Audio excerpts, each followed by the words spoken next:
ओम पार्वती पतये नमः। बहुत समय पहले हिमालय की कन्या पार्वती जी ने यह संकल्प लिया कि वे केवल भगवान शंकर को ही अपने पति के रूप में स्वीकार करेंगी। उनके हृदय में शिव के प्रति अटूट प्रेम और भक्ति थी। पार्वती जी ने तपस्या आरंभ की। वे दिन रात कठोर व्रत रखती, पेड़ पत्ते खाती, कभी कभी केवल वायु का सेवन करके भगवान शिव का ध्यान करती। उनकी तपस्या इतनी कठिन थी कि देवताओं तक को आश्चर्य हुआ। एक दिन नारद जी पार्वती जी के पिता हिमवान के पास पहुँचे और बोले, हे पर्वतराज, आपकी कन्या ने शिव जी को अपने पति के रूप में स्वीकार किया है। वह कठोर तपस्या कर रही हैं। यह तपस्या व्यर्थ नहीं जाएगी। धीरे धीरे पार्वती जी की तपस्या से प्रसन्न होकर भगवान शिव उनके सामने प्रकट हुए। उन्होंने कहा, हे देवी, तुम्हारी दृढ़ निष्ठा, भक्ति और प्रेम से मैं प्रसन्न हूँ। अब मैं तुम्हें अपनी अर्धांगिनी के रूप में स्वीकार करता हूँ। उस पावन मिलन का दिन ही हरितालिका तीज के रूप में मनाया जाने लगा।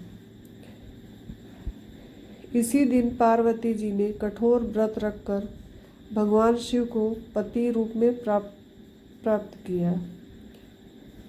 ऐसी भी मान्यता है कि माता पार्वती अपने पिता का घर छोड़कर जंगल में तपस्या करने लगी थी, इसलिए इसे हरितालिका तीज कहा जाता है।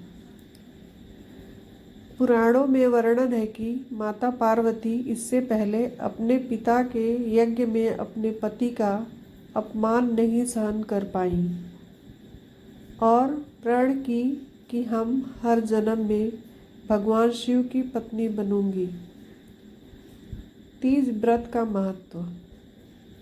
यह व्रत स्त्रियों के लिए सौभाग्य और सुख समृद्धि लाता है।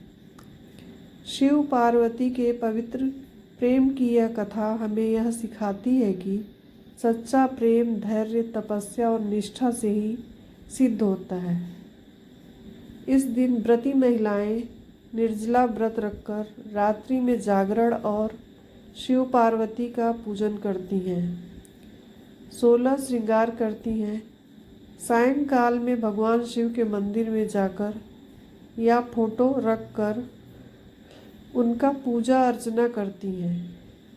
इसे कुंवारी लड़कियां भी करती हैं, इसलिए कि उनका विवाह तो भगवान शिव जी जैसा ही वर मिले। इसी कारण तीज को स्त्री जीवन का सबसे पावन पर्व कहा जाता है।